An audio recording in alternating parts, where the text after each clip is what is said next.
Et bonsoir les gars, comment vous allez? J'espère que vous allez bien. Sinon, moi je me porte très bien. Rendez-vous encore aujourd'hui pour des nouvelles astuces. Donc bon, qu'est-ce que je désire vous montrer aujourd'hui? C'est juste on va travailler sur comment transformer une chaîne de caractères en camel case ou bien bon quelque chose comme ça, transformer une chaîne de caractères en liste ou bien savoir comment convertir du minuscule en majuscule. Genre, on va seulement un peu travailler sur les chaînes de caractères, vous voyez. Donc, voilà. Déjà, on va essayer. Déjà, je vais tourner le code. Vous allez voir ce que je veux dire par camel case. Et après, on va aller à la définition. Donc, et par exemple, le texte là, c'est quoi? C'est Nelson est parti.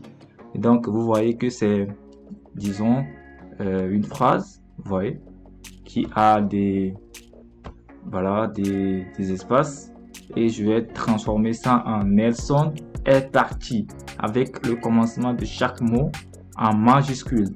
Vous voyez ça? Donc, comment je fais ça? C'est ce que je désire vous montrer. Allez, allons-y. Donc, du coup, sans plus tarder, on va aller voir la définition de camel case. Qu'est-ce qu'on appelle camel case? Alors, la camel case, selon Wikipédia, camel case, c'est quoi?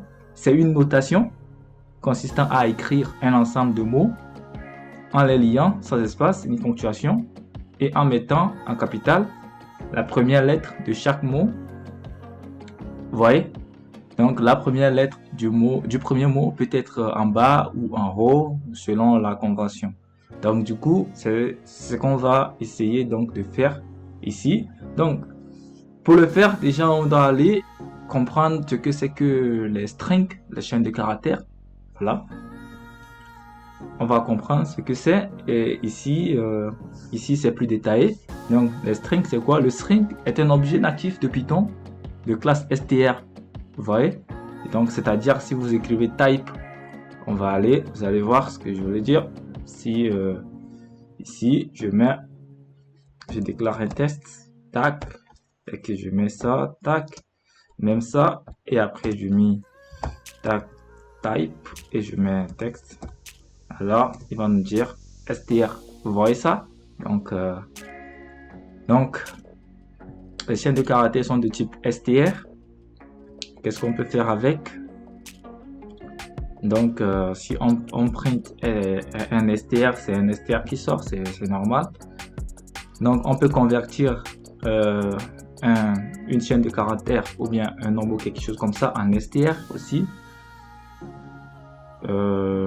Donc, il joue aussi le rôle donc d'arrêt de tableau. Donc du coup, c'est itérable en fait.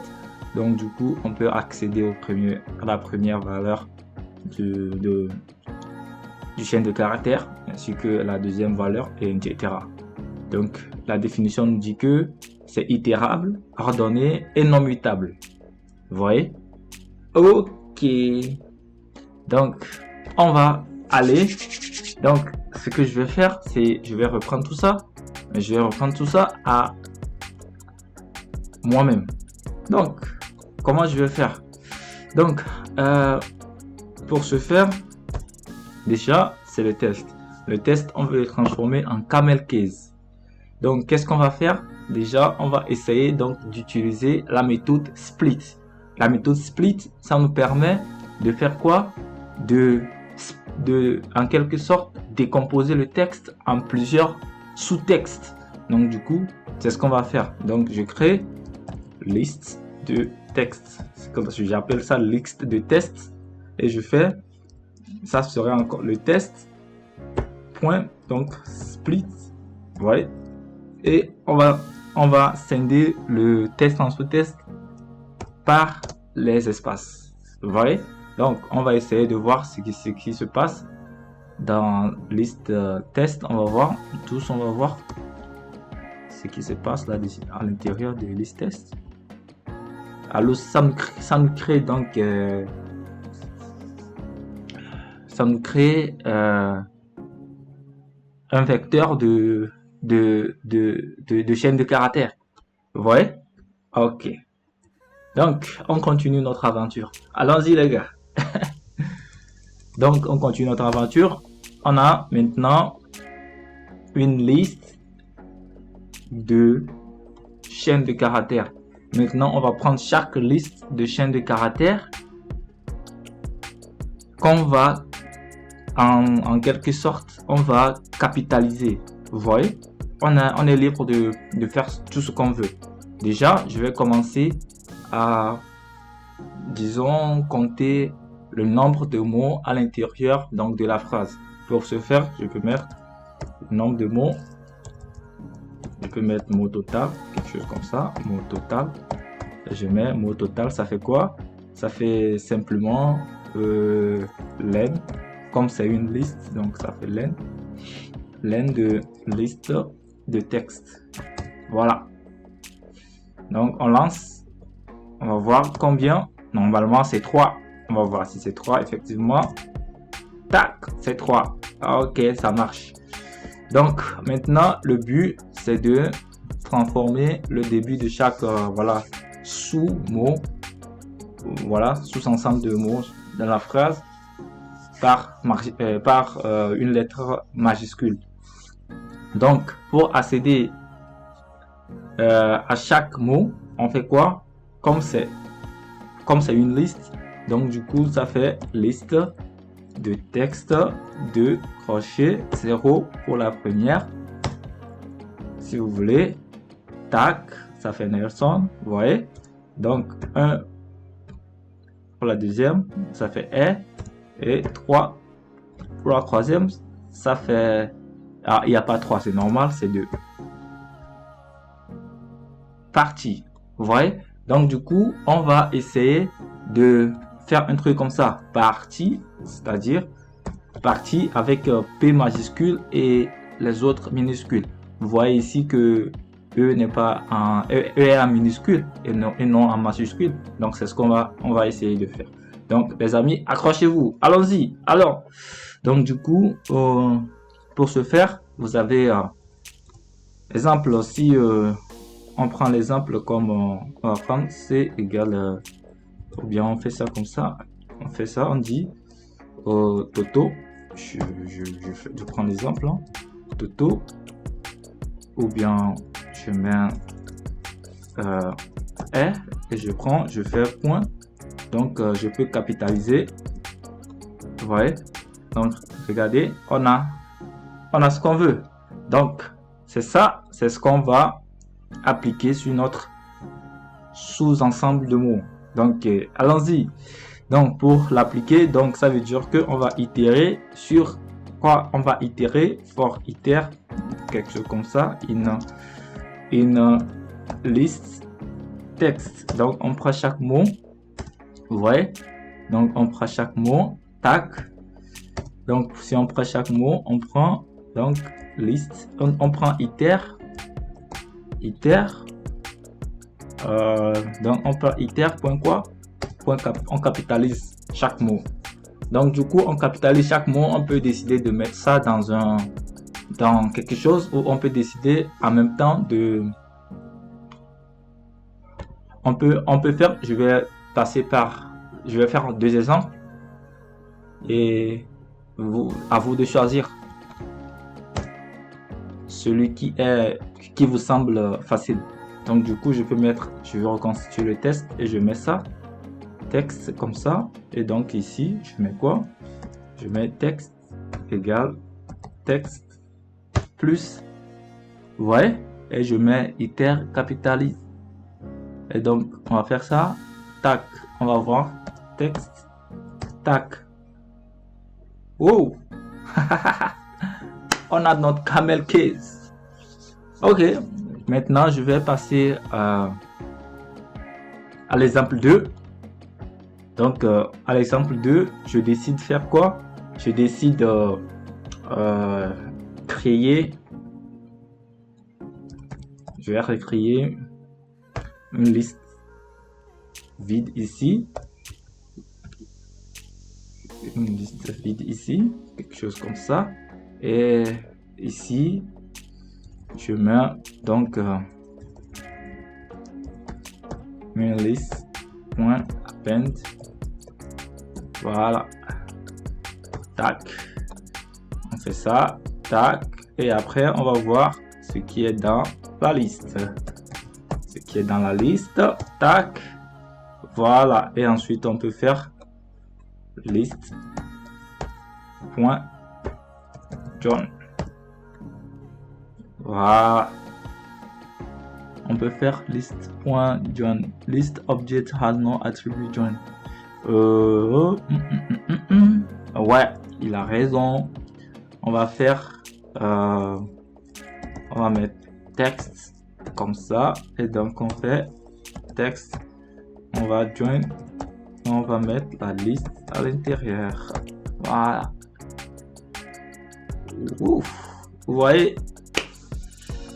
Ok, ça c'est en quelque sorte, en fait, c'est très important de savoir comment manipuler les chaînes de caractères parce que c'est très important en Natural Language Processing pour ceux qui font de l'intelligence artificielle. Vous voyez?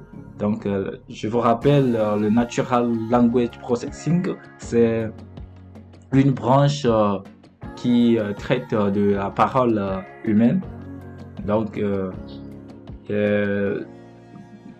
Donc vous êtes appelé, si vous faites un traitement de langage naturel, à maîtriser toutes les fonctionnalités liées aux chaînes de caractères, en quelque sorte. Donc ça, c'est, on peut dire, c'est une méthode. Il y a aussi la méthode que j'avais utilisée. Je vais vous montrer ça vite fait. Donc vous pouvez toujours, ici, c'est chercher le nombre total de mots à l'intérieur de la phrase. Et ensuite, ça, c'est un peu plus complexe, un peu plus complexe. C'est pas trop de façon, c'est pas optimal, donc d'utiliser cette méthode. Donc, déjà, il faut voir le début. Donc, prendre le mot, le début, transformer chaque début du mot en majuscule. C'était comme si coder capitalize. Vous voyez, ça sert à rien de revenir ici.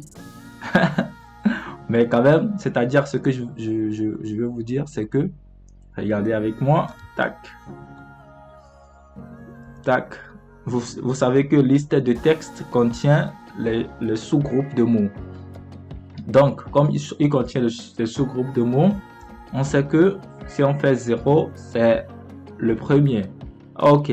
Donc, comme comme chaque chaîne de caractères est itérable, alors on peut récupérer encore le premier. Vous voyez, qui est n. Donc, du coup, si c'était pour R, vous allez voir, pour R, ça serait E. Vous voyez, et c'est ce E là, on veut transformer. Donc, pour transformer ça en majuscule, il suffit de faire .upper. Donc, .upper, ça nous donne du majuscule. Et avec ce upper, on peut combiner le reste.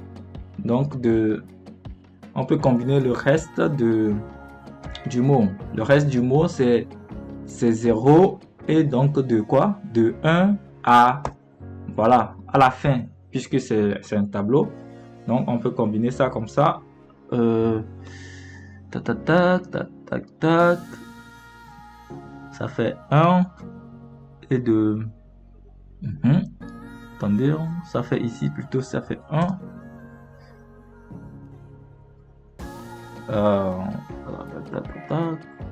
Ici, ça fait... Tac, tac, tac. Ça fait ici, ça fait le premier. Et donc, le premier mot. Première. Donc, ici, ça fait toujours le premier.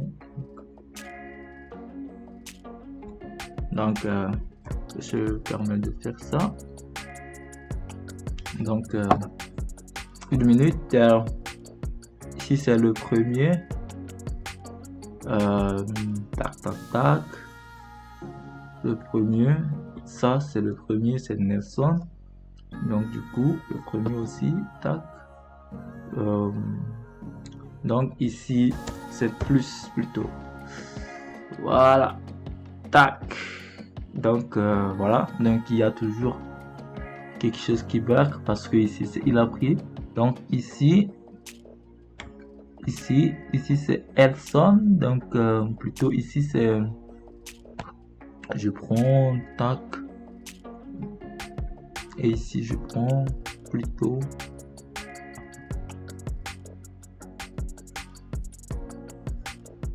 tac tac tac tac.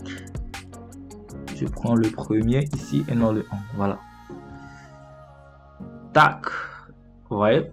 Donc du coup ça c'est pour Nelson. On peut faire pareil pour R. Il suffit de changer ici. Voilà, c'est en sorte, c'est la même chose que capitalize. Donc du coup ça sert à rien de casser la tête ici. Donc dans ces deux méthodes, en utilisant ces deux méthodes, on peut facilement transformer les mots en Nelson par, disons, en camel case. Voilà, vous voyez, c'est juste pour un peu travailler avec les chaînes de caractères, basculer des chaînes de caractères en liste, voilà, transformer ça disons en capitalize, c'est-à-dire mettre les lettres capitales au début de chaque voilà, chaque mot, de transformer les textes en majuscules, de transformer les textes en minuscules. Il y en a plein qu'on peut faire avec les chaînes de caractères. Donc déjà, il suffit de taper ça et vous allez voir qu'on peut faire beaucoup de choses. On peut trouver un élément aussi. On peut aussi peut faire un Z-file. Un Z-file, lui, il fait quoi? Il peut ajouter, si on dit, il va ajouter 20 zéros chaîne de caractères. Tac.